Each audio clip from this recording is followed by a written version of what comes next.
வாக்கு.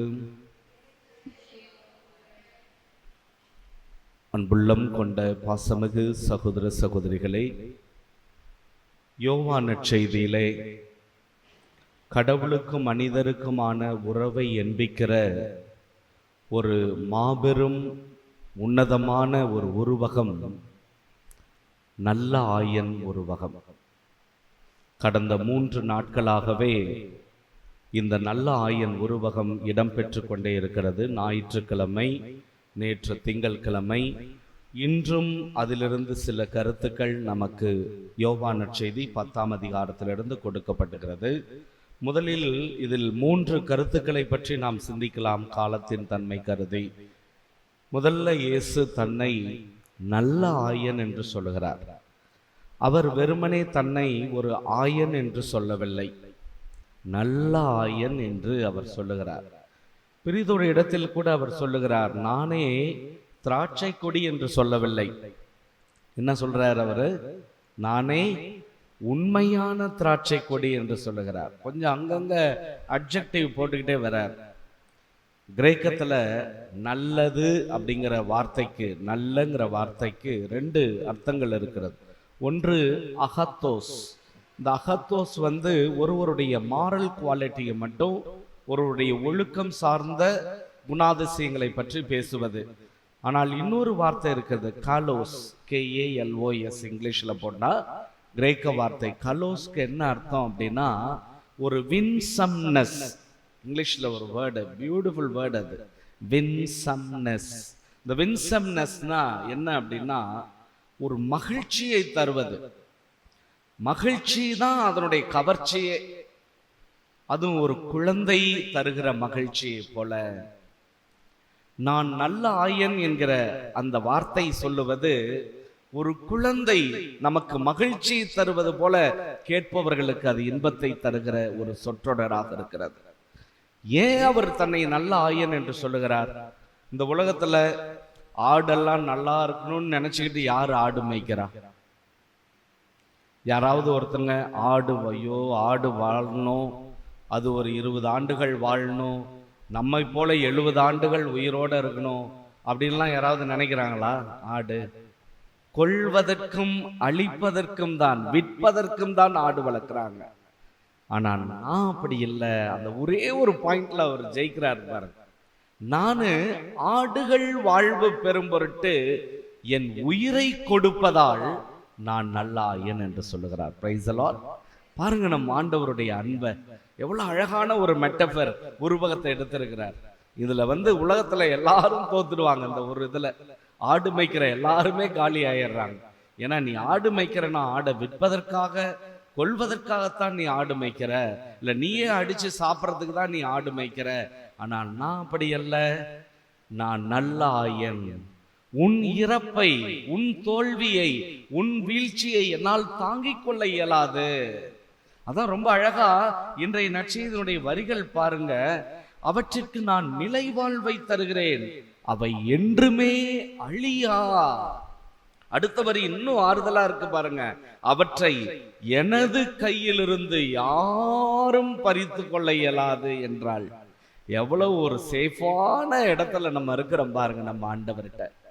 2வது வசனம் பாருங்க, 10ஆம் அதிகாரத்துல நேற்று நாம் வாசித்தது ஆடுகளுக்கு வாயில் நானே. 10ஆம் அதிகாரம் 7வது வசனம்.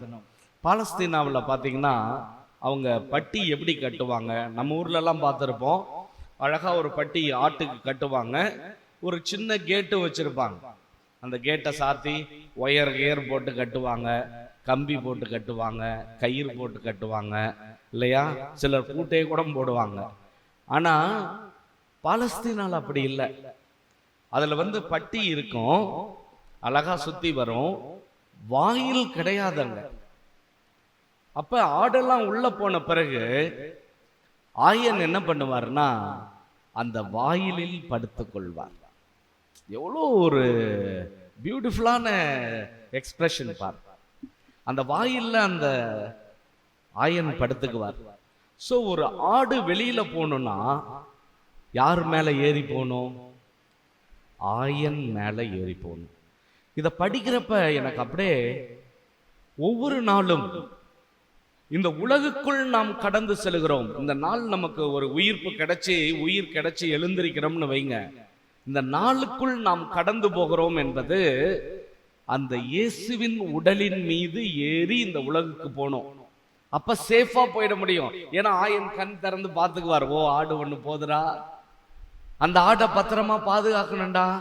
அந்த உடல் மீது ஏறி போவது என்பதுதான் நற்கருணையை உண்பது. ஹல்லேலூயா! எவ்வளவு ஆழமான கருத்து பாருங்க.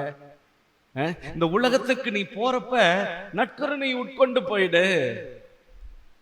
அந்த பட்டி கடவுள் என்கிற அந்த பாதுகாப்பு வளையத்திலிருந்து உலகத்தை ஒரு பெரிய சேலஞ்சை எதிர்கொள்ள நீ போறப்ப நீ பூச பார்த்துட்டு போ.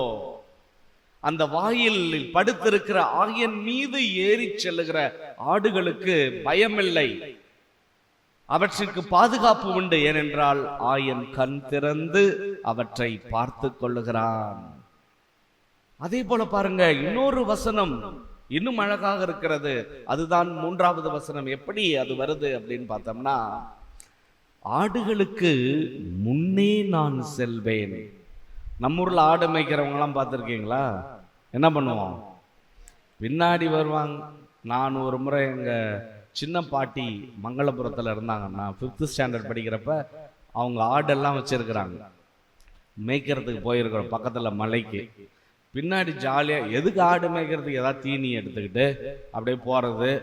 ஐஸ் வண்டிக்காரன் வந்தானா ஆடு எங்க போகுதுன்னு பாக்குறது இல்லை. முதல்ல போய் ஐஸ் வாங்கி சாப்பிட்றது, அப்புறம் பக்கத்து காட்டுக்காரன்ட்ட போய் கொஞ்ச நேரம் பேசுறது, கோணப்புள்ளி அங்கே அடிச்சுட்டு விளையாண்டுட்டு இருக்கிறது, சண்டை போடுறது, தண்ணி வந்துருச்சுன்னா அதில் குதிக்கிறது. ஆடு அப்படியே கிடக்கும். நம்மளுடைய இன்பங்கள் தான் அங்கே ரொம்ப முக்கியம். ஆடு மேய்க்கிறதுங்கிறது ஒரு டூர் போகிற மாதிரி இருக்கும், ஜாலியாக. ஆனால் பாலஸ்தீனால் அப்படி இல்லை பாருங்க. ஆடுகளுக்கு முன்னே நான் செல்வேன். ஏன்னா ஏதாவது ஒரு வழியில பிரச்சனை இருந்துடக்கூடாது, கல் இருந்துடக்கூடாது.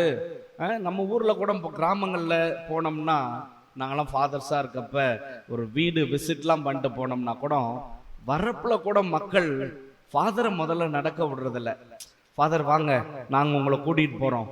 ஏன்னா முன்னாடி எதுவும் வந்துடக்கூடாது. கிராமத்துல அவ்வளோ இதா பண்ணுவாங்க பாருங்க. முன்னாடி நடக்கிறப்போ ஒரு சின்ன கல்லு கிடக்கும், உடனே குனிஞ்சு அந்த கல்லை தூக்கி போடுவாங்க. ஃபாதர் பார்த்து வாங்க அப்படின்னு சொல்லுவாங்க பாருங்க. அந்த மாதிரி ஆயன் ஆடுகளுக்கு முன்னே போவார். ஆறு வர்றப்ப சின்ன தண்ணி தான் இருக்கும், ஆடுகள்லாம் அப்படியே பயந்து நிற்கும், போறதா போக வேணாமான்ட்டு. உடனே என்ன பண்ணுவாரு?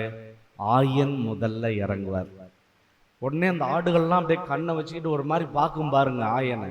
என்ன அவன் தைரியமா இறங்குறான், ஐயையோ நம்மளும் இறங்கணுமா அப்படின்னு தன்னையே தயார் பண்ணிக்கும். ஆயன் முதல்ல களத்துல இறங்குறான். அப்படி அப்பயும் ஆடுங்க வராதான். பாலஸ்தீனாவில் உடனே ஒரு குட்டி ஆடை தூக்கி தோல்ல போட்டுக்கிட்டு அந்த ஆயன் நடந்து ஆற்றை கடந்து அடுத்த பக்கம் வச்சிருவார். அப்ப அந்த குட்டி ஆடு அங்கிருந்து கத்துறப்ப இங்க இருக்கிற தாய் ஆடு முதல்ல குதிக்கும் தண்ணியில. பிறகு எல்லா ஆடுகளும் குதித்து, இப்படிதாங்க கடவுள் ஒவ்வொரு ஆன்மாவையும் நிலை வாழ்வுக்குள் அவர் நகர்த்தி வரார். ஒவ்வொரு ஆன்மாவையும். சில ஆன்மாக்கள் தானாக தைரியமாய் வருகின்றன, சில ஆன்மாக்கள் போராட்டத்தில் மூழ்கி போகின்றன, சில ஆன்மாக்களை அவரே தூக்கி சுமக்கிற நல்ல ஆயனாக இருக்கிறார். 2 விஷயத்தை தான் கேட்கிறார்.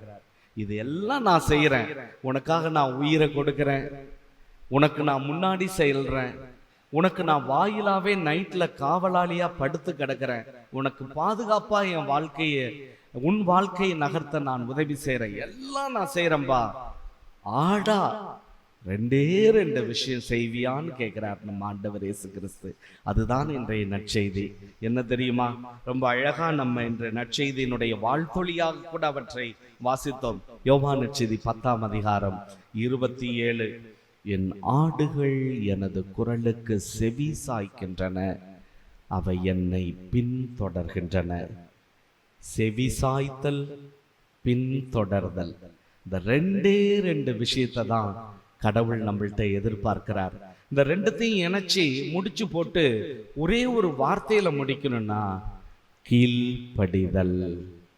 கடவுளுக்கு கீழ்ப்படிஞ்சு ஒவ்வொரு நாளும் நகர்த்துறப்ப அவருடைய உடல் என்னும் இந்த திருவிருந்தில் பங்கேற்று அந்த உடல் மீது ஏறி நடக்கிற ஆடாக நாம் மாறுகிற போது அந்த நாளை வெற்றி கொள்கிறோம், இந்த உலகை வெற்றி கொள்கிறோம், போராட்டங்களில் வெற்றி அடைகிறோம். கண்களை மூடி கரங்களை குவித்து சிறு ஜெபம் ஒன்றை நாம் ஏறெடுப்போமா? அன்பு ஆண்டவரே, உமது மந்தையில் என்னையும் ஒரு ஆடாக வைத்து கொண்டதற்கு நன்றி ஆண்டவரே. பல நேரங்களில் நான் அலைந்து திரிகிறேன், எனக்கு தெரிந்தது என நான் தனித்து ஓடுகிறேன். மற்றவர்களை பற்றி எனக்கு கவலை இல்லை. என் அறிவை கொண்டு எனக்கென மேய்ச்சல் நிலங்களை தேடி அலைகிறேன். ஆண்டவரே, நான் எப்போதும் உனது பாதுகாப்பு வளையத்திற்குள் இருக்க வேண்டும் என்றால் உன் குரலுக்கு நான் செவி சாய்க்க வேண்டும். ஆண்டவரே, நான் எப்போதும் உன்னை பின்தொடர வேண்டும். அப்போது நான் அழிய போவதில்லை. அதையும் தாண்டி நீர் அழகாய் சொன்ன, அருமையாய் சொன்ன அந்த வாக்கு தத்தத்தை என் நெஞ்சத்தில் என்று நான் பதித்து என் ஜெபமாக மாற்றுகிறேன். யாரும் அவற்றை என்னிடமிருந்து பறித்து கொள்ளார் என்பது எனக்கு இன்று எவ்வளவு ஆறுதலாக உள்ளது. ஆமேன்.